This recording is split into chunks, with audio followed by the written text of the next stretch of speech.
Welcome back to the Red Dice Diaries, and in this Matters of Fate episode we're going to be looking at creating and playing the opposition.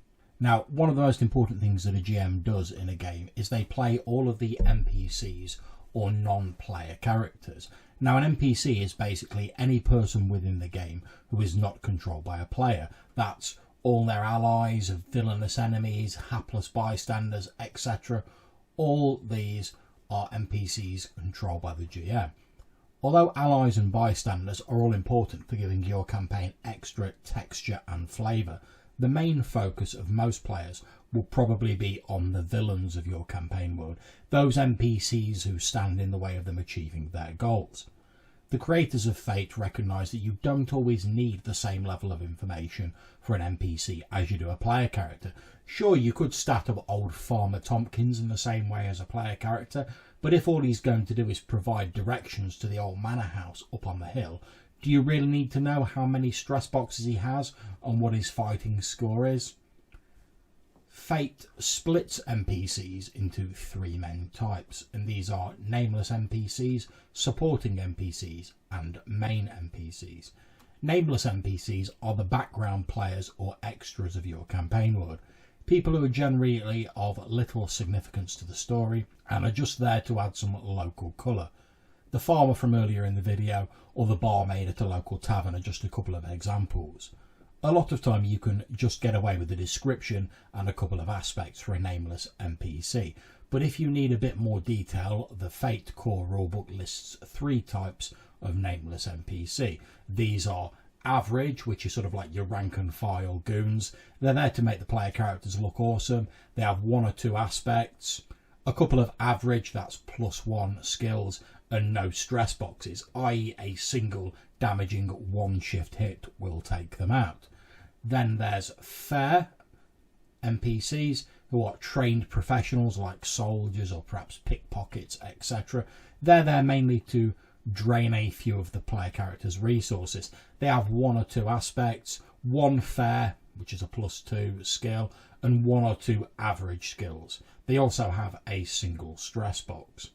And then there is good nameless NPCs, and these are fairly tough opposition with one or two aspects, one good, which is a +3 skill, one fair skill, and one or two average skills, and they have two stress boxes. Now, nameless NPCs are more dangerous when encountered in groups or mobs, and lumping them together like this also reduces the GM's workload, because you can treat the mob as a single unit and roll just once for them rather than for each individual member. Mobs can use the teamwork rules, where you take the appropriate skill level of a single member. So let's say for this example we have a group of 5 nameless average thugs, each with a fight score of +1. Now, each additional member after the first who has at least an average rating in the same skill adds +1 to the roll. So in our example, the mob would be rolling a fight of +5 in total. Now that's +1 for the initial skill level of the first member, and then adding an extra +1 for the other 4 members. Now please bear in mind, this can result in some seriously powerful mobs if they have high numbers. Now, Ryan Macklin, one of the authors of Fate, offered some suggestions on how to handle this in his article Revising Teamwork in Fate, and I'll put a link to that in the description of this episode. When a mob takes a hit, shifts in excess of what is needed to take out a single member are carried over onto the next NPCs in the mob in turn. For example, someone attacking our mob of 5 average thugs who was inflicting 3 stress would take out 3 of them, because each member can only take a single stress hit. Nameless NPCs can also be handled as obstacles if you want to make it even easier and quicker. Simply assign a difficulty rating that the PCs must overcome to triumph, and then have them make an overcome or a challenge roll depending on how complicated the situation is. Nameless NPCs do not have to remain nameless, of course. If the PCs get to know them or the NPC becomes more important to the game, then you can always give them more detailed stats later as you see fit. The second type of NPC are supporting NPCs, and these are a little more detailed than Nameless NPCs, often having traits that make them stand out a little in a crowd. Perhaps they have a relationship with the player characters or a particular type of expertise, or maybe they just show up a lot in the game.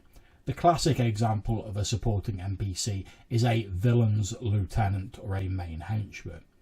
Supporting NPCs are created in a similar manner to Nameless NPCs, but with a few more elements of standard character creation. They have a high concept, a trouble, one or more additional aspects, one stunt, and the standard 2 stress tracks with 2 boxes each. They have 4 or 5 skills and 1 mild consequence box. If you want them to be especially tough, then you may also give them an additional moderate consequence box. Supporting NPCs use a skill column layout for their skills. Basically, that means you decide what rating you want to give to their highest skill, and then you give them a skill at each level below it until you get to +0. Their highest skill level can exceed the best player characters by 1 or 2 levels, but this means they will be providing some serious opposition. Allies and colleagues should probably be roughly equivalent to the player characters. Supporting NPCs often concede in combat, rarely fighting to the death. And the final type of NPC are the main NPCs, and these are reserved for the major sources of opposition in your game. The NPCs who really have power, the movers and shakers of your campaign world. They are created in exactly the same way as a player character. Now, main NPCs can either be the peers of the PCs and grow in power to match them, or they can start off more powerful and remain static as the PCs grow, giving the player character party a chance to rise up and challenge them. If your player character's skills are capped at great, which is +4, then your main NPC villain should have 1 or 2 fantastic or +6 skill columns, or a skill pyramid that peaks at fantastic. Main NPCs will generally fight until they are taken out. So finally we come on to sizing your encounters. Now, it's difficult to exactly judge the effectiveness of an encounter before you get into it, and you become more comfortable with that as you become more experienced at running Fate games. But there are a few things you can keep in mind to make sure that your encounters are appropriately challenging, and those are: 1. Don't outnumber the PCs unless the enemy have lower skill levels. 2. If your player characters are teaming up against a single opponent, make sure he has a peak skill 2 levels higher than the best that the PCs have to offer. 3. Limit yourself to 1 main NPC per scene. If you need other competent NPCs, then you're probably better to stack them as supporting cast. 4. Most opposition should be Nameless NPCs, with a few supporting NPCs and a single main NPC. And 5. More Nameless and supporting NPCs mean shorter conflicts, because they tend to concede more quickly, whereas main NPCs fight to the bitter end, leading to far longer combats.